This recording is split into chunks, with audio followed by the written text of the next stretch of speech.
One of the scariest moments of my life was about 5.5 years ago when I had an aneurysm that ruptured. We were on our way to Atlanta. I had a headache and I asked if anybody had aspirin and nobody did.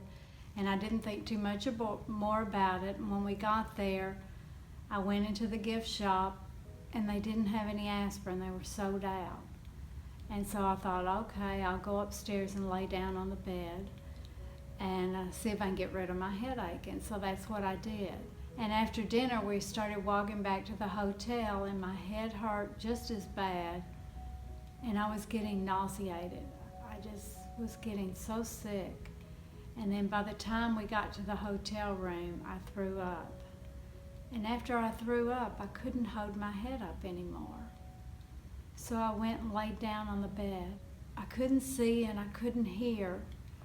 So I just started praying to God, and I asked Him to please help me. I didn't know what was wrong. Whatever His will was for me, that's what I wanted. My husband said every time I would take a breath, I would moan like I was in pain. So he said he came and asked me if I wanted a doctor, and I said yes. When I was in the hospital, I couldn't comprehend what they were telling me. So when they took me in for the first surgery, it's supposed to be fairly easy, but it didn't work on me. After 2 hours of trying that method, they took me back to the room and said that we would have to try something else. And that's when they took me in for the full brain surgery. And at this time, they knew I had 3 aneurysms and 1 had ruptured. And so I woke up for about 2 hours that day, and then that was it. I went back to sleep, and I slept for 10 days after that. During those 10 days, God was with me, and He had 2 angels, and He was telling them exactly how to take care of me and what to do. And I had no idea that I slept for that long. My husband, that when I woke up, I was going to have the worst headache of my life. And my husband said, worse than the one that got us here?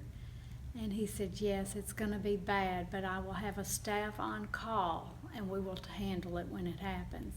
And I never had that headache. And I've never had a headache since then. I've been 5.5 years without a headache.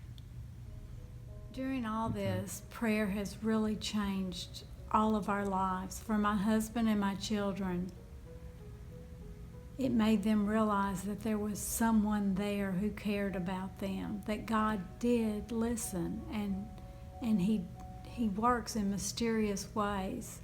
And it built a trust for them in God. When I look back over all of this, I can see God's hand on me the whole way. First of all, putting me in Atlanta, where the best surgeon for aneurysms is. And then having the gift shop be out of aspirin, because if I'd taken that aspirin, they told me I would have bled to death. And then my husband giving my daughter $20, and that's exactly what the cab cost her to get to the hospital. And then to get into a rehab, I was having a hard time, and God got me into the best one in the world. 15 years ago, when I would say a prayer, it was usually one I would read out of a book or off a piece of paper. It had no feeling, nothing. And now I've learned how to pray to God, and it reaches down in my heart when I talk to Him. I mean, I feel Him there with me, and He is like my Father, right there with me every time I pray, and I love Him so much. And I'm so thankful for learning what prayer is and how it works. It's unbelievable. It can guide your entire life. My name is Debbie Walker, and this is my road to redemption.